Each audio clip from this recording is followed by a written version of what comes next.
What is reciprocal teaching and why does it need a strategy? Reciprocal teaching is an instructional activity designed to improve students' reading comprehension skills. It involves a structured dialogue between teachers and students, where they take turns assuming the role of the teacher and guiding the discussion of a text. This approach is based on the 4 key strategies: predicting, questioning, clarifying, and summarizing, also known as the Fab 4. So why does reciprocal teaching need a strategy? It enhances comprehension, promotes active learning, encourages critical thinking, provides scaffolding, supports diverse learners, and fosters collaboration. When you employ these strategies, reciprocal teaching transforms the reading experience from a passive activity into an interactive, thought-provoking process that helps students become more proficient and confident readers. Today we're going to practice using the Fab 4.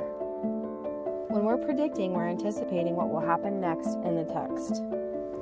Now that we're ready to predict, we're going to ask ourselves some questions. We have our book and we have our crystal ball. By looking at the book, we're going to rub our crystal ball and say, I think the next part will be about. Or based on what I've read so far, I predict that. And rubbing that crystal ball, I will say, I believe the character will. Or the title suggests that the story might. When we're questioning, we're asking questions about the text to check understanding. You can question what's going on in the book. You all have your book and your big question mark that you can hold up when you have a question.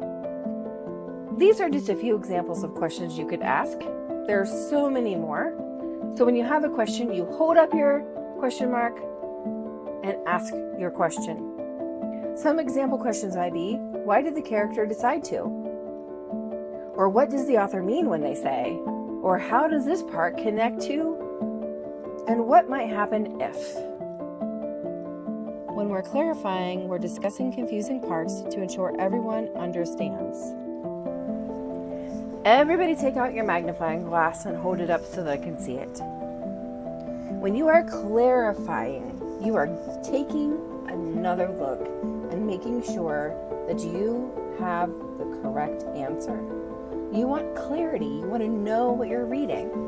So if you've got your book in front of you, you can use your magnifying glass and you can hold it up and say, this part is confusing because, or I didn't understand why the character, what did they do?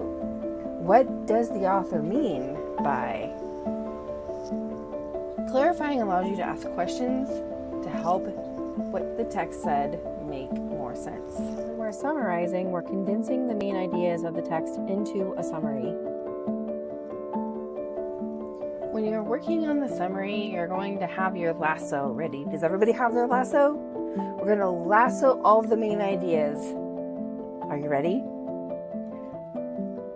We might say, the main idea of this paragraph is, or in summary, this chapter talks about.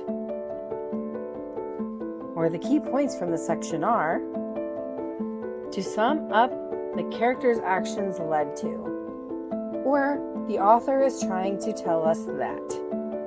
When you are working on a summary, you are gathering all of the information that you read in the book, and you're able to state what happened in the book. You can use reciprocal teaching strategies to predict, question, clarify, and summarize, no matter what you are reading. You can monitor your own comprehension by asking yourself questions before, during, and after you read.